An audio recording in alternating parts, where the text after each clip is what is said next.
This movie exists. This movie's opening credits has better CGI than most movies. Super creepy old-timey record player. For years he's been kept here to be studied. I suppose the state has lost interest in discovering anything further. Well, You suppose? I hope so. You had 40 years. How much time do you need to find pure evil as your conclusion? Also, I wonder who's going to help Michael escape. Dr. Loomis was the only one to see him in the wild, and he concluded he was nothing more than pure evil. Yep, 39 years or whatever has passed by since the first movie came out, and we still don't know what pure evil means. Our patients get fresh air, sunshine, a view, proper exercise, healthy diet. Healthy diets of virgin blood, sacrificed goats, babies, anal. What else would we feed pure evil? It pains me to see him transferred to that less than desirable facility. I wonder who's going to help Michael escape. I wish the movie would give us some kind of clue. Why aren't the anvils in the center of the yellow box? Michael could sense that the mask is behind him. Must be a symptom of pure evil. This place also rehabilitates German shepherds. having witnessed the animal in its captive state and failed to provoke any sort of response, we now track down its counterpart. Counterpart? That would be true if all the other films existed in this continuity, but as this movie points out later, they don't. So your stupid podcast. And although the iron bars and barbed wire that separate them are both strong and sharp, the metaphysical lines are blurred and slight. Both exist in isolation. Metaphorical isolation? Sure, whatever. Literal isolation? No. She lives in a non-Floridific country. It's a safe place for all paranoid white people, not just one crazy lady who can't get over a couple of friends dying 40 years ago. If you have a moment, we've traveled a very long way. How does $3,000 sound? Sounds like there's no guarantee I'll get that money, but here, I'll open the f***ing gate anyway. We gotta get this shit started somehow. Aaron and I have made several award-winning public radio exposés. Is that a thing? Really? Michael Myers is a human being who killed his sister when he was 6 years old, and he came after you. We just want to know why. And so do we. Lori is no longer Michael's sister, so the first go-around was pure luck of the draw. This time we can attribute it to just plain instincts and revenge, I guess, which is another symptom of pure evil. Your relationship with your daughter and granddaughter? Michael Myers murdered 5 people. And he's a human being we need to understand. I'm twice divorced, and I'm a basket case. Forced exposition is forced and dumb. Let's talk about when the state came to take your daughter away. She was 12 years old. They said you're an unfit mother. How long until you regain custody? How do you regain custody of a 40-year-old? We met with Michael. He won't talk to anyone. Never has, but I think he might speak with you. So why don't you sit down with him and say all the things you must be longing to say? Why didn't you lead with this and not the verbal attacking of Lori's past? Now I'm sure she'd rather you guys die in a dirty bathroom somewhere than help you gain another award-winning radio expose. I'll accept my payment. Yeah, pay her $3,000 for a couple lousy questions. Might as well, you can't take the money with you. I switched from marshmallow fluff to peanut butter. See how those little bastards eat that. Who uses marshmallow fluff to kill rats? It's like universally known that you use cheese or peanut butter. This guy lives in the age of Google. Man, I hope he dies. Discount high school-aged Brie Larson. That was it. Oh, mother! Oh, man. I got peanut butter on my penis. That doesn't make any f***ing sense unless you're not wearing pants, which brings a hell of a lot more questions if that's the case. Wasn't it her brother who, cold-blooded mutilated all those teenagers? No. That's just a bit that some people made up to make him feel better, I think. This is what I like to call X-Men Days of Future Pastoring your movie franchise without actually X-Men Days of Future Pastoring your movie franchise. There's a lot worse stuff that's happening today, and a couple people getting killed by one guy with a knife is not that big of a deal. Definitely Dead Dave does desirable drive-in movie deficiencies delightfully. Jump scare dicks. Discount young Eldon Henson. Remember how awesome the original Halloween was? Oh, I remember. Ah! Sudden creepy Jamie Lee Curtis. Don't worry, Michael. I'll be by your side. I wonder who's gonna help Michael escape. I mean, please, movie, give us some kind of clue. Please! There goes Lori, getting completely hammered, pondering suicide, and then driving home. I really wanted to give the movie credit for not showing us yet another prisoner escape bus crash, but then you realize why and how useless the new Loomis character is otherwise, and it's actually quite infuriating.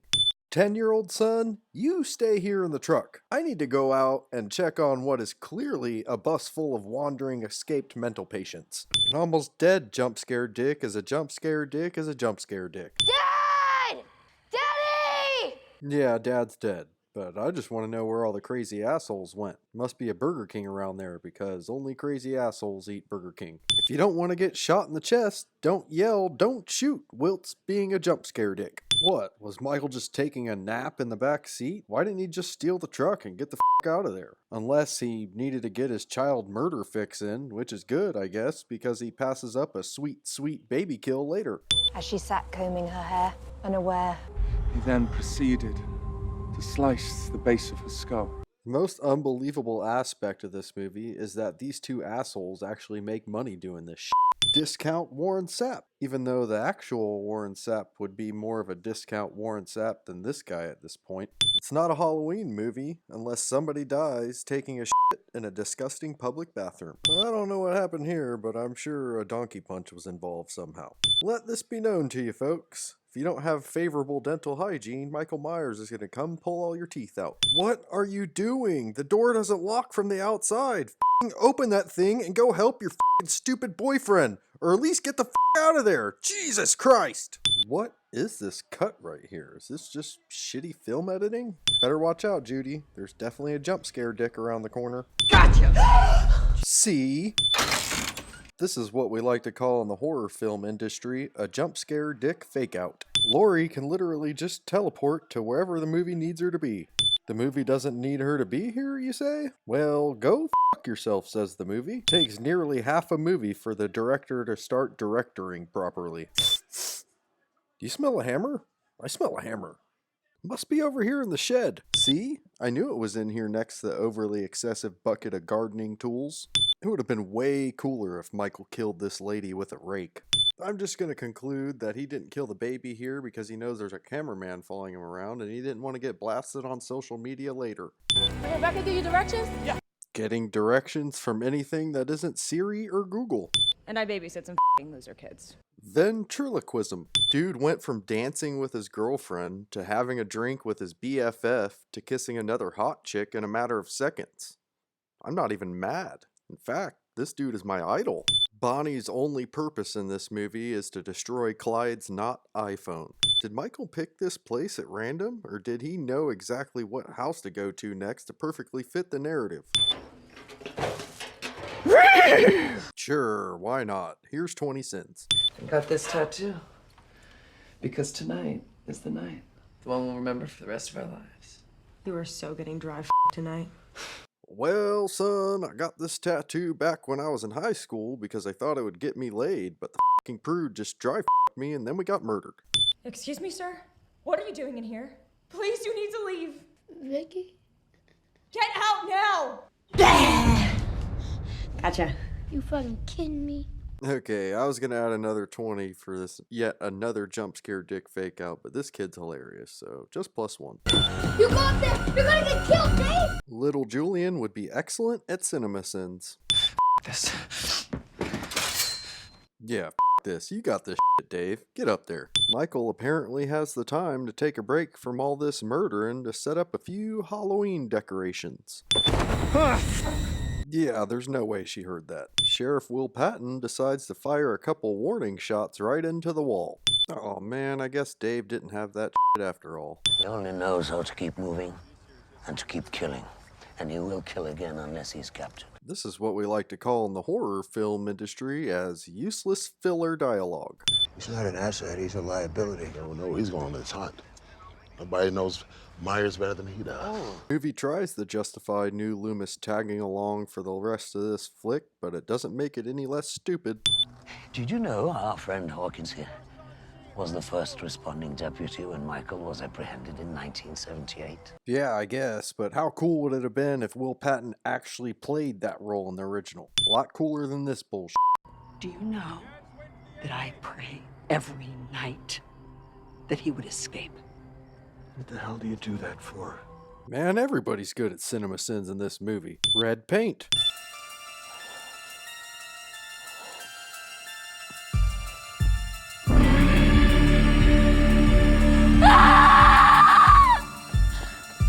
Holy fuck, that was awesome. If you let them do their job, they're gonna. Karen! Shit! There goes another watermelon. Oh, what a treat! Michael somehow had the time to take a break from all that murdering to perform a little arts and crafts. How thoughtful. See you later, Marshmallow Fluff. It's almost like you serve no purpose to this movie whatsoever. All that preparing and she somehow didn't remember to not stand next to a window with no line of sight. Manicures. Man, this scene would have been way more creepy if we knew where any of these rooms or hallways were in comparison to each other.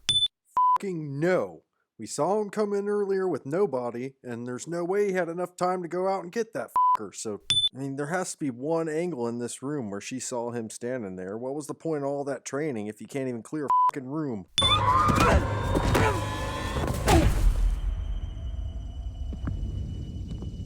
I bet you $1 million she's not there when he comes back. See? I remember Halloween too.